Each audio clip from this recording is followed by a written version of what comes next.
Колку време се подготвувавте за овој денешен настап? За денешниот настап од октомври до ден денешен работевме напорно. Се надеваме дека успешно ќе успееме да представиме македонската традиција и култура. Со кои ора, кореографии ќе представите истата?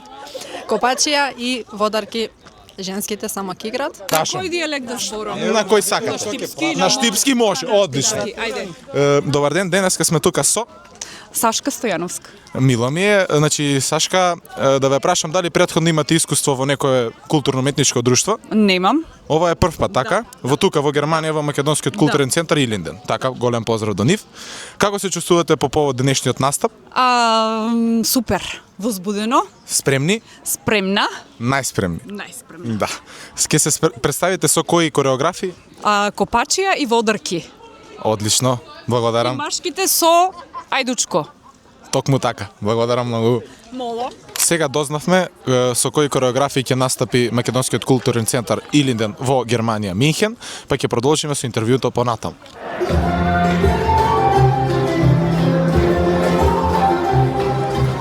Добар ден, денеска сме тука со Моника, здраво. Моника, колку време веќе си во Германија? 20 кусур години, веројатно. Голема бројка. Дали претходно имаш некое искуство со фолклорот? Не, никакво. Ова е прв пат тука во Македонскиот културен центар Илинден, така? Апсолутно, да. Какво е чувството, како се одвива пробите и со што ќе се представите денеска? Бога ми, пробите беа многу добри, вака за мене како за прв пат беше одлично искуство. Денеска ќе играме водарки и копачи, ја ќе бидам во вториот дел и баш сме возбудени дефинитивно. Мило ми е, дали постои малку трема пред бројка од 600 луѓе кои што ќе не гледаат, сите македонци? Дефинитивно, особено дека е прв пат, па да видиме како ќе биде. Се надевам на најдобро. Во најдобро светло ќе се представиме, јас сум сигурен во тоа, против тремата 1 до 2 чашки домашна ракија и ќе биде се најдобро. Тоа е мој совет. Фала многу, се гледам. Благодарам, Моника. Девојчиња, како се чувствувате по повод денешниот настап? Супер. Има малку трема? Малку повеќе. Ќе ви кажам подоцна една тајна за тремата. Вие? Па не. Нема трема? Нема. Одлично, одлично. Како беше чувството на вашите проби, атмосферата? Дали беше добро? Од мојот вид, значи за мене беше прв пат што така професионално настапувам или што играм оро така географиски и за мене многу возбудливо и исто така денес многу ми е возбудливо што сум денес тука и имам таа чест да ја представам нашата држава, нашата култура пред сите и се надевам дека ќе бидеме добри на бината. Дали тремата поради големата бројка на луѓе кои што ќе дојдат да не гледаат? И тоа да. Ќе не гледа голема бројка, 600 луѓе, тоа не е малку. Подобро да не ми кажеш. Немам трема пошто имам искуство. Така. Одлично. Може малку повеќе околу тоа? Искуство каде? Во Македонија, Кочани, јас сум од Кочани. Имам играно 12 години игрорна, мислам. Во кое културно-уметничко друштво? Кудруен, Кочани. Ќе настапиме пред публика од околу бројка која може би ќе стигне 600 луѓе, па можеш да ми кажеш малку околу тоа, дали чувствуваш трема бидејќи ќе настапуваме пред толку голема бројка на луѓе, какво е чувството? Секако трема има, исто сум многу возбудлив и мислам дека ако тогаш кога ќе стапнуваш на бината, одмах се исчезнува и мислам дека кога имаш таа чест, се завршува и одмах професионално отидуваш и си продолжуваш со настапот. Последното прашање, малку да ни кажете околу тоа како беа пробите по повод денешниот настап, како беше спремањето? Дали се одеше во најдобар тек, дали беше атмосферата како што треба на ниво? Па да, нормално како и секоја проба во секој понеделник што имаме. Само понеделник, така? Да, имавме време доволно да се спремаме.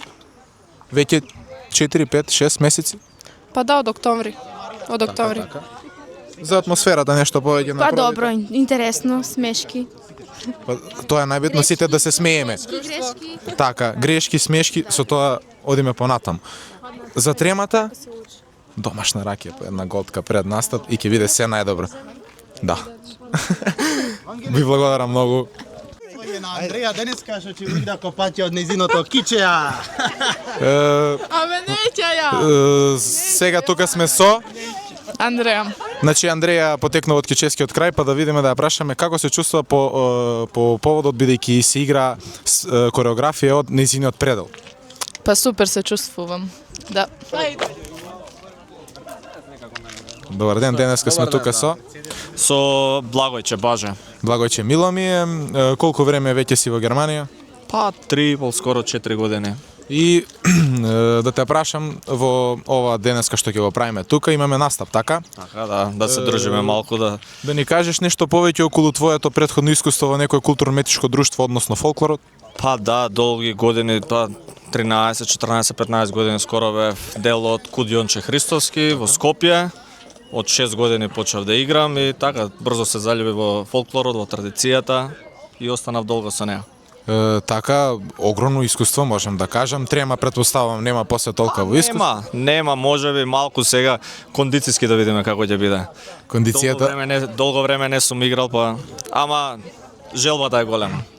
се представуваме денеска со Копачија, ќе почнеме со водарки, после тоа играме ајдочко машките, значи фрагмент од кореографијата Поселје и завршуваме со Копачија. Така, Баже, многу ми е мило за ова интервју со тебе и се надеваме на најдоброто, така? Па така е, да ја продолжиме вакви дружби, да расте нашето друштво, да ја заштитиме нашата традиција и култура, да ја покажуваме низ светот. И што би кажал Чичко Васо, да го зачуваме нашиот македонски идентитет. Така е. Тоа Поздрав, е многу благодарам, Баже. Поздрав. Добар ден, денеска сме тука со Лука. Лука. Колку години имаш? Колку време си веќе во Германија? Јам 18 години, веќе сум 3 години во Германија. Претходно искуство со некој културно-уметничко друштво, односно со фолклорот? Имам 9 години професионално во ФС Блажевски, Скопје. Вие се дојавте екстра од Куманово само за настапот. Што ви беше мотивацијата? Па да, од една страна љубовта кон самиот фолклор, кон нашата македонска традиција, а од друга страна мојата сестра како инструкторка во ова културно-уметничко друштво, па така како еден вид на помош доаѓам од Македонија само за овој настап и ми е голема чест да настапувам, така да имам 8 годишно искуство и тоа. Значи немате трема со толку големо искуство? Тремата е на последно место во овој момент, така да со толку искуство немам никаква трема и ве молам да поминеме на ти. Слепот. Добар ден, денеска сме тука со Васе Петковски. Васе Миломије. Најпрвин дојдени сте тука да гледате поради тоа што имате некој роднина кој игра во културно-уметничко друштво, така? Внука моја. Внука, како се вика и колку години има? Евгенија Силјановска. 15 години. Миломије, така. Колку време сте веќе во Германија? Во Германија сега сум на гости, специјално дојден за оваа приредба. А во Македонија сте од? Како во Македонија? Од кој град? Од Скопје, да. Од Скопје, така. Да, иначе од Куманово. Од Куманово, со граѓани сме, така? Да. И какво е чувството тука на гости во Германија? Супер е, специјално сакам да порачам, не знам за кого снимате ова. Наша телевизија, приватно. Ми е мило и драго што има вакво друштво, македонско друштво за зачувување на македонскиот идентитет, што е нешто многу важно.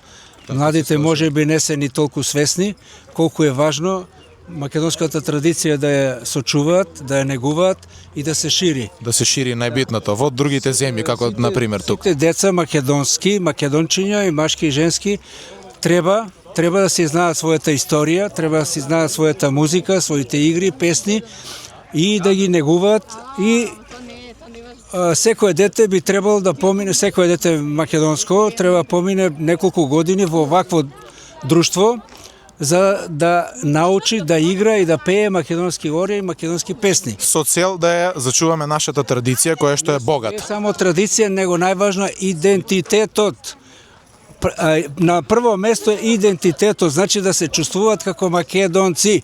Пошто видите нашите деца, новите генерации, кога живеат во Германија, во Австралија, во Канада, било каде, со тек на време, ако не се во вакви издруженија, забораваат дека се македонци и ја го губат идентитетот. Овие вакви издруженија допринесуваат и машките и женските меѓу себе се запознаат и евентуално во иднина да стапуваат во брак, да не одат во мешани бракови. Ако облегуваат во мешани бракови, се губи чувството дека се македонци. Така да ова многу позитивно. Да. Јас многу сум радосен што постои вакво здружение и ваква група и што мојата внука е член на вакво здружение и што е активен член играорец во таа група. Така, мило ми е се. Јавен повик до сите нели млади во околината на Михен во Германија да се приклучат на ова фолклорно друштво во Македонски културен центар Илинден и да не го изгубат својот идентитет, така вас. Уште би порачал дека слушнав дека во Михен има околу 5000 македонски семејства. Тоа се 15 до 20.000 луѓе. А апелирам, значи, ако не можат и ако не сака да се дружат во вакви здруженија, мора да бидат организирани во разноразни групи и здруженија да се држат помеѓу себе, нешто слично како турците што се држат помеѓу себе, така и македонците треба да се држат помеѓу себе. Значи да бидат добро организирани во една единствена добра организација, македонска организација. Токму така, големо благодарам. Се сложувам со се. Да поздравувам, секој чест. Поздрав и до вас, Васе. Се најдобро. До гледање. Треба и овде уште едно интервју. Куманово, да живее Куманово. Куманово на прво место. Куманово во срцето, ајде.